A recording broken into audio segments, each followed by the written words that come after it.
दोस्तों, क्या आपने कभी सोचा है कि हमारे स्कूल की किताबों में कुछ खास लोगों के ही नाम बार बार क्यों आते हैं? इतिहास के पन्ने पलटते समय ऐसा क्यों लगता है कि देश की आजादी और समाज को बदलने की जिम्मेदारी सिर्फ मुट्ठी भर लोगों के कंधों पर थी? असलियत इससे कोसों दूर है। सच तो यह है कि भारत के असली नायक वे थे जिन्होंने खेतों में हल चलाया, सीमाओं पर तलवारें भांजी और समाज की सबसे निचली पायदान पर रहकर भी व्यवस्था को हिला दिया। आज हम उन बहुजन नायकों की बात करेंगे जिन्हें इतिहास की मुख्य धारा से बड़ी चतुराई से गायब कर दिया गया। ये वो लोग थे जिनकी शहादत और जिनके संघर्ष की नींव पर आज की राजनीति की इमारत खड़ी है। आज नेता इन्हीं के नाम पर वोट मांगते हैं, इन्हीं की मूर्तियां लगवाते हैं, लेकिन अफसोस कि इनकी असली कहानी आज भी करोड़ों भारतीयों को पता नहीं है। चलिए आज उस दबे हुए इतिहास और उन चेहरों को सामने लाते हैं जो आपकी और हमारी असली विरासत हैं। जब हम 1857 के गदर की बात करते हैं तो झांसी की रानी लक्ष्मीबाई का नाम सबसे पहले आता है। लेकिन इसी इतिहास के बगल में एक नाम और दर्ज है जिसे जानबूझकर छोटा कर दिया गया। वह नाम है वीरांगना झलकारी बाई। झलकारी बाई एक गरीब कोरी परिवार में जन्मी थी। वे बचपन से ही इतनी निडर थी कि एक बार उन्होंने जंगल में अकेले एक तेंदुए को मार गिराया था। उनकी सबसे बड़ी खूबी यह थी कि उनका चेहरा और कद काठी हूबहू रानी लक्ष्मीबाई से मिलती थी। जब 1858 में अंग्रेजों ने झांसी के किले को चारों तरफ से घेर लिया और रानी का बचना मुश्किल हो गया, तब झलकारी बाई ने एक ऐतिहासिक फैसला लिया। उन्होंने रानी लक्ष्मीबाई से कहा, आप सुरक्षित बाहर निकलें, मैं आपकी जगह अंग्रेजों से लड़ूंगी। झलकारी बाई ने रानी की पोशाक पहनी और अंग्रेजों की सेना के सामने जाकर डट गई। अंग्रेज जनरल रोज उन्हें ही असली रानी समझकर युद्ध करता रहा। झलकारी बाई ने अपनी जान की बाजी लगाकर रानी लक्ष्मीबाई को सुरक्षित निकलने का रास्ता दिया। आज की राजनीति में दलित पहचान की बात तो होती है, लेकिन क्या झलकारी बाई को वह सम्मान मिला? उनके बिना झांसी का इतिहास अधूरा है। फिर भी हमारी किताबों में उनका जिक्र महज एक लाइन में सिमट कर रह गया है। लखनऊ के सिकंदर बाग की घटना इतिहास की सबसे रोंगटे खड़े कर देने वाली घटनाओं में से एक है।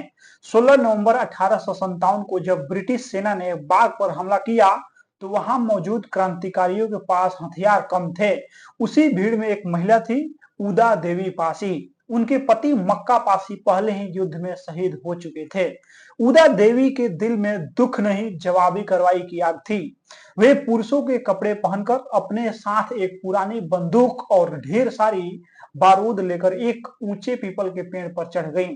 उन्होंने खुद को पत्तों के बीच इस तरह छुपा लिया कि नीचे खड़ी ब्रिटिश सेना उन्हें देख ही न सके।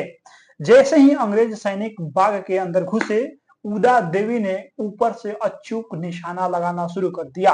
एक एक करके 36 अंग्रेज सैनिक मारे गए। अंग्रेज कमांडर हैरान था कि गोलियां आ कहां से रही है।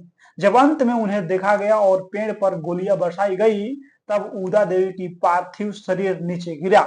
जब अंग्रेज अधिकारी कैंप बेल ने उनके शव को देखा तो वह दंग रह गया कि एक महिला ने अकेले उसकी सेना को नाकू चने चबवा दिया। आज पासी समाज के लोग उन्हें अपनी सबसे बड़ी प्रेरणा मानते हैं, लेकिन भारतीय इतिहास के सिलेबस में उदा देवी का नाम ढूंढने से भी नहीं मिलता है। अब बात करते हैं उस क्रांति की जिसने तलवार से नहीं बल्कि कलम से बदलाव लाया। 19वीं सदी के महाराष्ट्र में महात्मा ज्योतिराव फुले और सावित्रीबाई फुले ने वह काम किया जिसे उस समय पर पाप माना जाता था, बहुजनों और महिलाओं को शिक्षा देना। फुले का मानना था कि बिना विद्या के मति गई, बिना मति के नीति गई। यानी शिक्षा के बिना इंसान की बुद्धि और नैतिकता खत्म हो जाती है। ज्योतिराव फुले ने अपनी पत्नी सावित्रीबाई को खुद पढ़ाया और उन्हें भारत की पहली महिला शिक्षिका बनाया। जब सावित्रीबाई स्कूल पढ़ाने जाती थी तो कट्टरपंथी लोग उन पर गोबर और पत्थर फेंकते थे।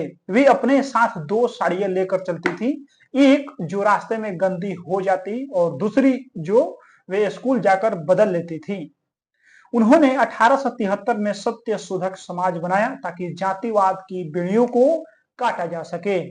ज्योतिराव फुले ने गुलामगिरी जैसी किताब लिखकर बहुजनों को उनकी असलियत का एहसास कराया। आज देश में जितने भी महिला डॉक्टर, इंजीनियर या अफसर हैं, उन सबके पीछे फुले दंपत्ति का संघर्ष है। आज की राजनीति में पिछड़ों के हक की बातें तो बहुत होती है, लेकिन फुले के उस वैज्ञानिक और तर्कवादी सोच को आज भी दरकिनार कर दिया जाता है। दक्षिण भारत की राजनीति का आधार है ईवी रामासामी पेरियार। उन्होंने कहा था कि अगर आप गुलाम हैं तो भगवान को दोष मत दीजिए, बल्कि उस व्यवस्था को दोष दीजिए जिसने आपको गुलाम बनाया है। पेरियार ने आत्मसम्मान आंदोलन चलाया ताकि पिछड़े समाज के लोग अपने गर्दन झुकाकर नहीं बल्कि उठाकर जी सके। इसी विचार को उत्तर भारत में फैलाने का काम किया ललई सिंह यादव ने, जिन्हें उत्तर भारत का पेरियार कहा जाता है। वे पेशे से पुलिस में थे, लेकिन जब उन्होंने समाज की दुर्दशा देखी तो उन्होंने नौकरी छोड़ दिया और साहित्य को अपना हथियार बना लिया। उन्होंने पेरियार की सच्ची रामायण का हिंदी अनुवाद किया।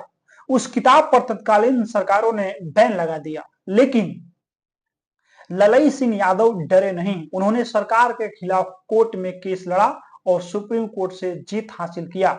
उनकी जीत ने यह साबित कर दिया कि बहुजन विचारधारा को डराकर या दबाकर खत्म नहीं किया जा सकता है। आज उत्तर प्रदेश और बिहार की राजनीति में जो पिछड़ा वर्ग की चेतना दिखती है, उसके बीज ललई सिंह यादव ने ही बोए थे। अब सवाल यह उठता है कि इन नायकों की कुर्बानी पर आज की राजनीति कैसे चल रही है। देखिए, आज हर पार्टी को बहुजन वोट चाहिए। चुनाव आते ही नेता इन नायकों की मूर्तियों पर माला चढ़ाने पहुंच जाते हैं, लेकिन क्या वे उनके सिद्धांतों पर चलते हैं? झलकारी बाई ने बराबरी का सपना देखा था, क्या आज समाज में बराबरी है? फुले ने शिक्षा को सबसे ऊपर रखा था, क्या आज सरकारी स्कूलों की हालत सुधरी है?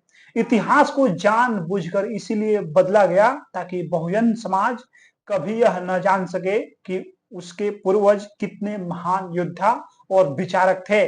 जब आप अपना इतिहास भूल जाते हैं तो आप अपनी ताकत भी भूल जाते हैं। आज की राजनीति इन नायकों का इस्तेमाल प्रतीक के रूप में तो करती है, लेकिन उनके क्रांतिकारी विचारों से डरती है। वे चाहते हैं कि आप केवल उनके नाम पर जयकारे लगाएं, उनकी किताबों को पढ़कर सवाल न पूछें। जब हम उत्तर भारत और नेपाल के सीमावर्ती इलाकों के इतिहास को देखते हैं तो वहां राजा सलहेश का नाम बड़े गर्व के साथ लिया जाता है। उन्हें दुसाध पासवान समुदाय का कुल देवता और एक न्यायप्रिय शासक माना जाता है। राजा सलहेश का जीवन इस बात का प्रमाण है कि बहुजन समाज ने न केवल तलवार से अपनी रक्षा किया, बल्कि एक उच्च कोटि की शासन व्यवस्था भी दिया। राजा सलहेश का असली नाम जयवर्धन था। लोक कथाओं और उपलब्ध लोक साहित्य के अनुसार वे मध्यकालीन भारत में मिथिला क्षेत्र के एक छोटे राज्य के शासक थे। उनकी वीरता के किस्से आज भी सलहेश नाच और लोकगीतों के माध्यम से जीवित है। उन्होंने उस समय के सामंती अत्याचारों के खिलाफ लड़ाई लड़ी और जंगलों में रहने वाले आदिवासियों और पिछड़ों को संगठित किया। आज बिहार की राजनीति में दलित चेतना को जगाने के लिए राजा सलहेश के प्रतीकों का खूब इस्तेमाल होता है। उनकी याद में बनाए गए सलहेश स्थान केवल धार्मिक स्थल नहीं बल्कि बहुजन स्वाभिमान के केंद्र हैं। इतिहास की मुख्य धारा की किताबों ने भले ही उन्हें लोक कथा कहकर टाल दिया हो, लेकिन करोड़ों लोगों की आस्था और उनकी सांस्कृतिक पहचान में राजा सलहेश आज भी एक जीवित नायक हैं। झांसी की रानी की तरह ही मध्य प्रदेश के रामगढ़ की रानी अवंतीबाई लोधी ने 1857 के प्रथम स्वतंत्रता संग्राम में अंग्रेजों की ईंट से ईंट बजा दी थी। जब उनके पति राजा विक्रमादित्य सिंह को अंग्रेजों ने अयोग्य घोषित कर राज्य पर कब्जा करने की कोशिश किया, तब अवंतीबाई ने हाथ में चिड़ियों के बजाय तलवार थाम लिया। अवंतीबाई ने आसपास के राजाओं को पत्र लिखकर संगठित किया और एक विशाल सेना तैयार किया। खेड़ी के युद्ध में उन्होंने ब्रिटिश कमांडर वार्डन को धूल चटा दी थी, लेकिन जब अंग्रेजों ने घेरा सख्त कर दिया तो 20 मार्च 1858 को उन्होंने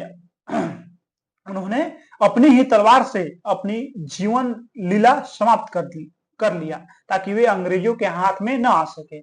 उनकी यह कुर्बानी झांसी की रानी से किसी भी मायने में कम नहीं थी। आज लोधी समाज और पिछड़ी जातियों के बीच अवंतीबाई एक बहुत बड़ा नाम है। चुनाव के समय मध्य प्रदेश और उत्तर प्रदेश में उनके नाम पर बड़े बड़े वादे किए जाते हैं, लेकिन दुर्भाग्य यह है कि उनकी रणनीति और उनके साहस को आज के सैन्य इतिहास में वह जगह नहीं दी गई जो मिलनी चाहिए थी। उन्हें अक्सर एक क्षेत्रीय नेता तक सीमित कर दिया गया, जबकि वे पूरे भारत की आजादी की नायिका थीं। आदिवासी चेतना के सबसे बड़े नायक बिरसा मुंडा ने मात्र 25 साल की उम्र में वह कर दिखाया जो सदियों तक याद रखा जाएगा। उन्होंने उल गुलान यानी महाविद्रोह का नारा दिया। बिरसा मुंडा ने न केवल अंग्रेजों के खिलाफ हथियार उठाए, बल्कि उन दिक्कुओं यानी बाहरी शोषकों और जमींदारों के खिलाफ भी जंग छेड़ी जो आदिवासियों की जमीन हड़प रहे थे। बिरसा मुंडा ने 1890 के दशक में मुंडा विद्रोह का नेतृत्व किया। उन्होंने आदिवासियों को संगठित कर खुद का एक धर्म बिरसा धर्म भी चलाया, जो प्रकृति की पूजा और अंधविश्वास के खिलाफ था। ब्रिटिश रिकॉर्ड बताते हैं कि बिरसा मुंडा की छापामार युद्ध नीति से अंग्रेज इतना डर गए थे कि उन्हें पकड़ने के लिए भारी इनाम रखना पड़ा था। 9 जून 1900 को रांची जेल में रहस्यमयी तरीके से उनकी मृत्यु हो गई थी। आज बिरसा मुंडा को धरती आबा यानी जगत पिता कहा जाता है। झारखंड की राजनीति की धुरी बिरसा मुंडा के नाम पर ही टिकती है। उनकी तस्वीर आज भारतीय संसद के संग्रहालय में लगी है, लेकिन जिस जल जंगल जमीन के हक के लिए वे लड़े थे, वह लड़ाई आज के बहुजन और आदिवासी समाज के लिए आज भी जारी है। उनका नाम तो राजनीति में लिया जाता है, लेकिन उनकी विचारधारा को अक्सर सत्ता की फाइलों में दबा दिया जाता है। महाराष्ट्र की धरती से निकले संत गड़गे बाबा एक ऐसे अनोखे समाज सुधारक थे जिनके हाथ में कोई शास्त्र नहीं बल्कि एक झाड़ू और एक मिट्टी का बर्तन गड़गा होता था। वे कहते थे कि तीर्थ स्थलों पर जाने से बेहतर है कि इंसानों की सेवा की जाए और अज्ञानता को दूर किया जाए। गड़गे बाबा ने हजारों धर्मशालाएं, स्कूल और अस्पताल बनवाए, लेकिन खुद के लिए कभी एक कमरा तक नहीं बनवाया। वे बाबा साहेब अम्बेडकर के समकालीन थे और उनके काम से इतने प्रभावित थे कि उन्होंने अपनी एक संस्था बाबा साहेब को सौंप दिया। वे गांव-गांव जाकर झाड़ू लगाते थे और शाम को कीर्तन के जरिए लोगों को समझाते थे कि शिक्षा ही गुलामी की बेड़ियों को काटने का एकमात्र रास्ता है। गड़गे बाबा का दर्शन बहुत ही व्यवहारिक और तर्कवादी था। उन्होंने कभी चमत्कार का दावा नहीं किया, बल्कि मेहनत और सफाई पर जोर दिया। आज की राजनीति में उनकी मूर्तियों को तो चमकाया जाता है, लेकिन उनके सफाई और शिक्षा के वास्तविक संदेश को सरकारी योजनाओं के शोर में कहीं पीछे छोड़ दिया जाता है। बहुजन समाज के लिए वे एक ऐसे संत थे जिन्होंने धर्म को पाखंड से मुक्त कर सेवा से जोड़ा। अगर हम चाहते हैं कि हमारे इन पूर्वजों की कुर्बानी बेकार न जाए, तो हमें उनके बारे में पढ़ना होगा। हमें जानना होगा कि कैसे राजा सलहेश, वीरांगना अवंतीबाई लोधी, बिरसा मुंडा और गाडगे बाबा जैसे अनगिनत लोगों ने हमारे कल के लिए अपना आज कुर्बान कर दिया।